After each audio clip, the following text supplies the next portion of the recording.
नमस्कार मित्रों, आगामी 13 सितंबर को रात्रि तकरीबन 9:34 के आसपास ग्रहों में सेनापति मंगल अपने शत्रु बुध की राशि कन्या से निकलकर और शुक्र की राशि तुला में प्रवेश करने वाले हैं।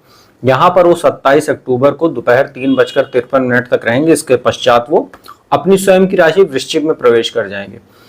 मित्रों, मंगल का जब तुला राशि में प्रवेश होगा तो यहाँ पर मिथुन राशि में स्थित देवगुरु बृहस्पति की पंचम दृष्टि के प्रभाव में आ जाएंगे।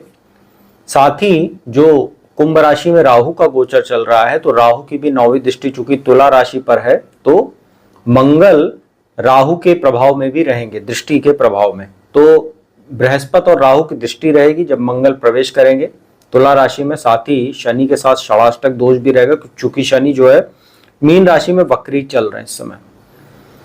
मित्रों, यहां पर मंगल की जो स्थिति रहने वाली तुला राशि में, इससे संबंधित जो पहला पार्ट था उसमें शुरुआत की जो 6 राशियां थी मेष, वृषभ, मिथुन, कर्क, सिंह एवं कन्या राशि पर इसका क्या प्रभाव पड़ेगा उसकी मैंने जानकारी पार्ट 1 में दे दी है।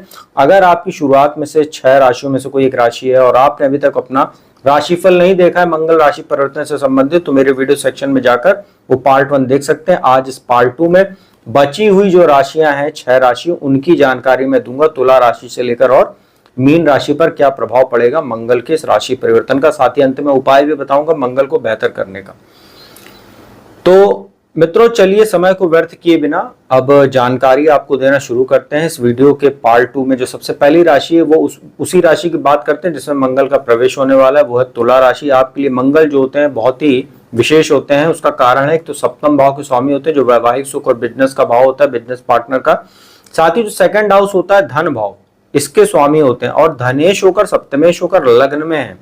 तो यहाँ लग्न में देखिए मंगल जब बैठते हैं तो व्यक्ति के अंदर थोड़ा सा क्रोध, थोड़ा सा अहंकार, चिड़चिड़ापन, ये सब आना एक स्वभाव कहीं ना कहीं देखने को मिलता है जब भी लग्न में मंगल रहते हैं। हालांकि तुला राशि में है तो थोड़ा बहुत ये बैलेंस में रहेगा, बहुत ज्यादा उग्रता आपके अंदर नहीं आएगी। अच्छी बात क्या है, धनेश होकर लग्न में रहेंगे तो यहाँ पर चूंकि भी द्वादश भाव में जब तक वो 13 सितंबर तक थे मांगलिक दोष भी बना हुआ था और कहीं ना कहीं आपके खर्चों आदि में भी कहीं ना कहीं अननेसेसरी वृद्धि हो रही थी जिससे आपका बजट वगैरह डिस्टर्ब हो रहा था, हेल्थ इश्यू भी था और कुछ लीगल मामले जिनके चल रहे थे उसमें भी कुछ दिक्कत आ रही थी ऐसे लोगों को।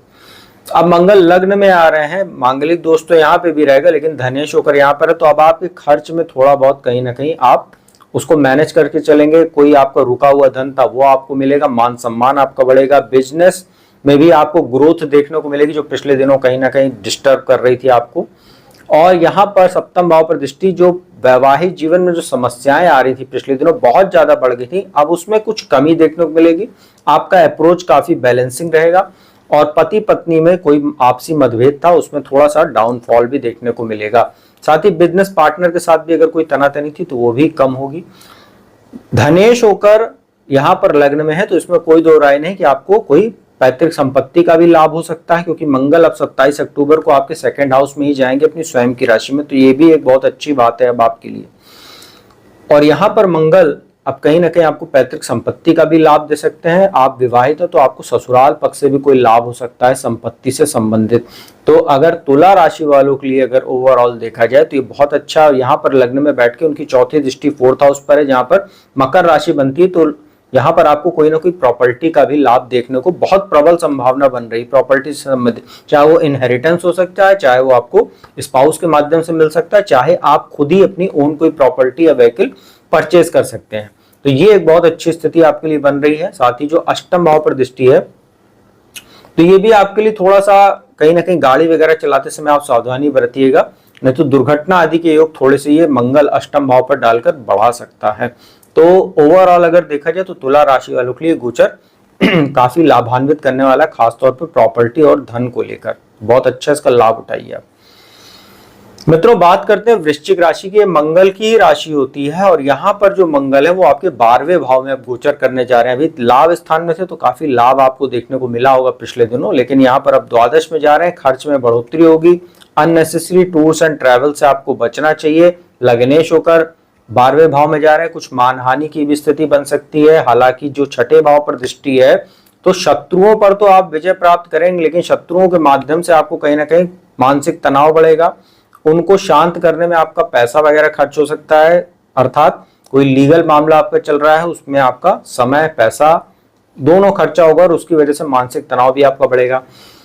यहां पर एक चीज जरूर आपके लिए कह सकते हैं कि अगर आप विदेश जाना चाह रहे हैं, चाहे किसी काम के लिए चाहे शिक्षा के लिए, उसमें मंगल जरूर ही आपको फायदा दे सकते हैं, क्योंकि तीसरे भाव पर भी दृष्टि है। द्वादश भाव हवाई यात्राओं का होता है, तीसरा भाव जहां पर उच्च दृष्टि बन रही है मंगल की, तो आपको यात्राओं से लाभ हो सकता है और यात्राओं के योग ये बना रहा है। और जो थोड़ा सा आपका जो आत्मविश्वास है उसमें थोड़ा सा डाउनग्रेड देखने को मिलेगा और कभी कभी आपका साहस दुस्साहस में बदल सकता है। तो थोड़ा सा अपने एफर्ट्स को सही दिशा में लगाने की कोशिश कीजिएगा तो अच्छा रहेगा, क्योंकि जो द्वादश में मंगल बैठे हुए हैं तो लग्नेश होकर द्वादश में बैठे हुए हैं, साथ ही जो उनकी 8वीं दृष्टि है वो आपके सप्तम भाव पर है। तो वैवाहिक जीवन में भी कुछ समस्या आ सकती है, पति पत्नी में कभी कभी कुछ ऐसा तनाव देखने को मिल सकता है, क्योंकि द्वादश में बैठ के यहाँ मांगलिक दोष भी बनाएंगे, तो वैवाहिक जीवन में ये जरूर समस्या पैदा करेंगे। साथ ही आपका कोई एक्स्ट्रा मैरिटल अफेयर वगैरह भी संभव है, या अगर शादी से पहले था तो वो उजागर हो सकता है, जिससे वैवाहिक जीवन में समस्या बढ़ सकती है। बिजनेस में भी कोई बहुत बड़े रिस्क लेने से आपको बचना चाहिए, बहुत बड़ा इन्वेस्टमेंट करने से आपको बचना चाहिए। जैसा चल रहा है 27 अक्टूबर तक ऐसे चलने दे, जब लग्न में आ जाएंगे मंगल तो यहाँ पर रोचक नाम का महापुरुष राजयोग बनाएंगे, तो 27 अक्टूबर से लेकर 7 दिसंबर तक का समय आपके लिए बहुत अच्छा रहेगा। तो वृश्चिक राशि वालों के लिए थोड़ा सा सतर्क रहने की आवश्यकता रहेगी इस गोचर के दौरान। मित्रों, बात करते हैं धनु राशि की। आपके लिए गोचर बहुत अच्छा, अभी जब तक दशम भाव में थे कन्या राशि में तब भी अच्छा था, अब यहाँ पर आ रहे हैं लाभ स्थान में तब भी अच्छा है।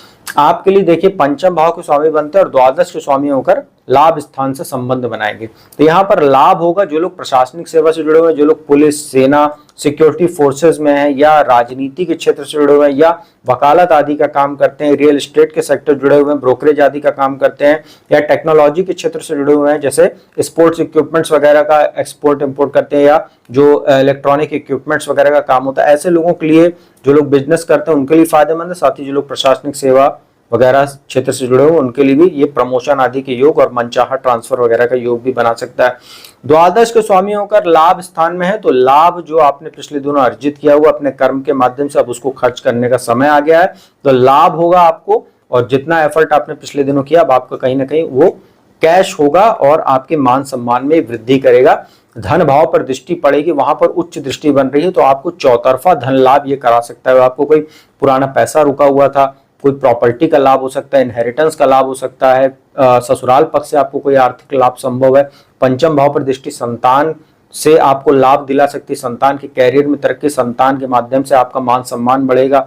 और कहीं ना कहीं लव रिलेशनशिप में भी ओवरऑल स्थितियां काफी अच्छी रहेंगी। अगर आप किसी को प्रपोज आदि करना चाहते हैं, शादी करना चाहते हैं, अगर किसी से पहले से रिलेशनशिप में, बहुत अच्छा समय आपके लिए। और छठे भाव पर दृष्टि है, तो कहीं ना कहीं आप कोई अगर लोन वगैरह लेकर कोई काम शुरू करना चाहते हैं तो भी आपके लिए बहुत अच्छा है, या किसी भी काम से लोन लेना चाहते हैं, home loan, education loan, car loan, ऐसे लोग ऐसे समय में आपको फायदा ये दे सकता है। और लोन वगैरह अप्लाई करते हैं इजीली आपको मिल जाएगा। किसी को उधार वगैरह देने से जरूर बचिएगा, और शत्रुओं पर भी कहीं ना कहीं आप विजय प्राप्त करेंगे। और कहीं ना कहीं आपका व्यक्तित्व इस समय ऐसा रहेगा कि आप शत्रुओं से भी अपना कहीं ना कहीं कुछ बेनिफिट निकाल लेंगे, ऐसा आप का व्यक्तित्व हो जाएगा। तो अच्छा है। और प्रतियोगी परीक्षाओं की जो तैयारी कर रहे हैं छात्र, उनके लिए भी बहुत उत्तम समय कह सकते हैं। तो धनु राशि वालों के लिए जो शनि की ढैया चल रही है, उसके थोड़े से जो दुष्परिणाम आपको देखने को मिल रहा है, ऐसे में मंगल का लाभ स्थान में गोचर आपके लिए बहुत फायदेमंद साबित हो सकता है। और वैसे भी अभी 15 सितंबर से और लेकर 3 अक्टूबर तक आपके लिए दशम भाव में बुध का भद्र नाम का महापुरुष राजयोग भी बनने वाला है, तो आपके लिए तो वैसे भी स्थितियां काफी पॉजिटिव चल रही हैं। शनि की ढैया को अगर छोड़ दें तो बहुत अच्छी स्थिति आपके लिए। मित्रों, मकर राशि की बात करते हैं। मकर राशि वालों के लिए भी गोचर बहुत अच्छा आपके लिए। 4th हाउस के स्वामी बनते हैं और लाभ स्थान के स्वामी बनते हैं, और ये गोचर इनका हो रहा है दशम भाव में। दशम भाव में मंगल दिग्बली भी होते हैं, यहाँ अकेले बैठे हुए हैं अभी, तो यहाँ पर जो है आपको कुलदीपक नाम का एक राजयोग भी होता है, उसका प्रभाव भी देंगे। लाभेश होकर यहाँ पर है दशम भाव में, और 4th हाउस के स्वामी होकर है, तो प्रॉपर्टी से आपको जरूर लाभ होगा। आप एक से ज्यादा प्रॉपर्टी क्रय कर सकते हो। जो लोग जमीन संबंधित काम करते हैं, रियल एस्टेट सेक्टर वगैरह में, या बिल्डिंग मटेरियल आदि का, उनको फायदा हो सकता है। स्पोर्ट्स इक्विपमेंट है, इलेक्ट्रॉनिक इक्विपमेंट्स वगैरह का काम करते हैं, उनके लिए फायदेमंद है। प्रशासनिक सेवा से जुड़े हुए लोगों के लिए तो बहुत ही अच्छा, मनचाहा ट्रांसफर, प्रमोशन आदि के योग, नई आपको जो है कहीं ना कहीं लीडरशिप वगैरह मिल सकती है। वकालत का काम करते हैं या राजनीति से जुड़े हुए ऐसे लोगों के भी कहीं ना कहीं पद प्रतिष्ठा में भी वृद्धि संभव है। लाभ स्थान के स्वामी होकर दशम भाव में, तो धन भी आपको बहुत अच्छी मात्रा में आएगा। चौतरफा आपके मान सम्मान के योग बन रहे हैं।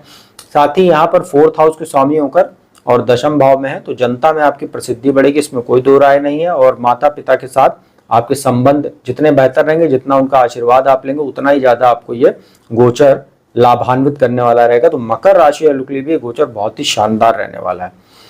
मित्रों, बात करते हैं कुंभ राशि की, लेकिन कुंभ राशि वालों के लिए मैं संक्षिप्त जानकारी इसलिए दूंगा क्योंकि कुंभ राशि वालों के लिए मैंने एक विशेष डेडिकेटेड और विस्तार से वीडियो ऑलरेडी बना के रखा है। मेरे वीडियो सेक्शन में आप लोग जाकर देख सकते हैं, लेकिन आज चूंकि वीडियो बना रहे हैं पार्ट 2, तो इसमें आपको संक्षिप्त में जानकारी दे देते हैं। मंगल का गोचर आपके लिए भी बहुत फायदेमंद है, क्योंकि अभी अष्टम भाव में जब थे तो प्रबल मांगलिक दोष था, आपके कार्यों में डिले हो रहा था, समस्याएं आ रही थी। मंगल भाग्य स्थान में जा रहे हैं, आपके लिए तीसरे भाव के स्वामी बनते हैं, दशम भाव के स्वामी बनते हैं, भाग्य स्थान में आएंगे, केंद्र त्रिकोण का राजयोग बनाएंगे, यात्राओं से आपको लाभ होगा, विदेश जाकर पढ़ने के लिए, काम करने के लिए बहुत अच्छा है। आत्मविश्वास में आपकी वृद्धि होने वाली है, छोटे भाई बहनों से जितना संबंध आप बेहतर रखेंगे उतना अच्छा आपके लिए रहेगा, मित्रों का सहयोग मिलेगा, पिता के साथ संबंध सुधरेंगे, उनका स्वास्थ्य बेहतर होगा, प्रॉपर्टी से आपको कहीं ना कहीं लाभ हो सकता है, भाग्य से प्रॉपर्टी की प्राप्ति हो सकती है, एक से ज्यादा आप प्रॉपर्टी या व्हीकल वगैरह भी परचेस कर सकते हैं उस गोचर के दौरान, तो आपके लिए भी गोचर बहुत अच्छा है। मित्रों, इस वीडियो की अंतिम राशि मीन की बात करते हैं। आपके लिए थोड़ा सा यह गोचर चुनौती बढ़ाने वाला रह सकता है। उसका कारण है भाग्येश और धनेश होकर यहाँ पर मंगल जो है अष्टम भाव में गोचर करेंगे, मांगलिक दोष बनाएंगे, लाभ स्थान को देखेंगे, 11th हाउस को, धन भाव को देखेंगे, अपनी राशि को, और तीसरे भाव पर दृष्टि रहेगी।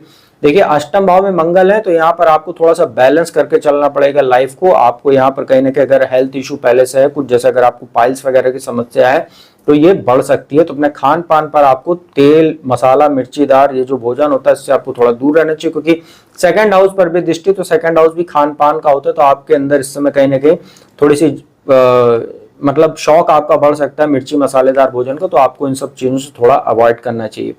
अष्टम भाव में मंगल है तो इसमें कोई दो राय नहीं कि आपको गाड़ी वगैरह चलाते समय सावधानी बरतना चाहिए, और कोई भी इलेक्ट्रिकल इक्विपमेंट्स का इस्तेमाल करें तो सतर्क रहेगा, नहीं तो कोई शॉक वगैरह लग सकता है। अष्टम में मंगल बैठे हुए हैं और यहाँ पर लाभ स्थान को देख रहे हैं, तो अचानक आपको कोई धन लाभ हो सकता है, जैसे कोई प्रॉपर्टी आदि का लाभ आपको हो सकता है, क्योंकि सेकंड हाउस पर दृष्टि है। हो सकता है घर में कोई इनहेरिटेंस का मामला चल रहा था, पैतृक संपत्ति का, उसमें बहुत ज्यादा वाद विवाद हो सकता है, बढ़ जाए, लड़ाई झगड़े तक की भी नौबत हो जाए, लेकिन अंतोगत्वा वो मामला आपके पक्ष में आ जाएगा, वो प्रॉपर्टी का मामला आपके पक्ष में आ सकता है। और कहीं ना कहीं ससुराल पक्ष से थोड़ा सा संबंध आप बेहतर करके चलिए, क्योंकि अष्टम भाव में मंगल जब बैठेंगे तो यहाँ पर वैवाहिक जीवन में और ससुराल पक्ष से दोनों में कुछ ना कुछ तनातनी आपको देखने को मिल सकती है, और वाणी दोष की भी आपको समस्या रहेगी। हालांकि दूसरे भाव पर अपनी राशि को देख रहे हैं तो बहुत ज्यादा उग्रता आपकी वाणी में नहीं रहेगी, लेकिन फिर भी थोड़ा बहुत कटुता आपकी वाणी में आ जाएगी, तो इससे आपको बचने की आवश्यकता। तीसरे भाव पर जो दृष्टि है, छोटे भाई बहनों को आपको गाइड करना है, इस दौरान रैश ड्राइविंग या किसी भी गलत चीजों से बचने की वो कोशिश करें। मित्रों का चयन बहुत अच्छे से आपको करना है, मित्रों के साथ समय व्यर्थ करने से आपको बचना चाहिए, और यहाँ पर अपने पराक्रम पुरुषार्थ अपने एफर्ट को सही दिशा में आप ले जाइएगा, नहीं तो मंगल का अष्टम भाव में गोचर आपको कुछ दिक्कत भी दे सकता है, मानहानि वगैरह की भी स्थिति पैदा कर देता है कभी कभी। तो यहाँ पर मीन राशि की बात करें तो आपके लिए 50-50 वाला मामला है, आपको थोड़ा सा सतर्क रहना चाहिए, लेकिन ये आपको कहीं ना कहीं अचानक धन लाभ, अचानक प्रॉपर्टी का कोई लाभ जरूर ये करा के जाएगा, तो इसमें कोई दो राय नहीं। तो मित्रों, यह थी बची हुई 6 राशियां, तुला राशि से लेकर और मीन राशि पर मंगल के राशि परिवर्तन का क्या प्रभाव पड़ेगा उसकी विस्तार से मैंने जानकारी दी। उपाय की बात कर लेते, देखिए हनुमान जी की पूजा उपासना आप लोग लगातार करते रहिए, हनुमान चालीसा, बजरंग बाण, हनुमान अष्टक का पाठ कीजिए, सुंदरकांड का पाठ कीजिए, हर मंगलवार शनिवार को हनुमान जी के मंदिर जाकर पूजन दर्शन कीजिए। मंदिर नहीं जा सकते तो घर पे उनके चित्र या मूर्ति के समक्ष बैठकर एक चमेली के तेल का दीपक जला लीजिए और 11 बार हनुमान चालीसा का पाठ कीजिए, बजरंग बाण का पाठ कीजिए, हनुमान अष्टक का पाठ कीजिए, सुंदरकांड का पाठ कीजिए। लाल वस्त्र को कम से कम धारण करें, जिनकी ढैया 7.5 चल रही हो लोग काला वस्त्र भी ना धारण करें या डार्क कलर के कपड़े, तो आप लोगों के लिए अच्छा रहेगा। और कहीं ना कहीं बेसन का जो लड्डू होता है उसको प्रसाद के रूप में आप लोग वितरित भी कर सकते हैं उनको अर्पित करके। तो मित्रों, यह था मंगल के राशि परिवर्तन का प्रभाव।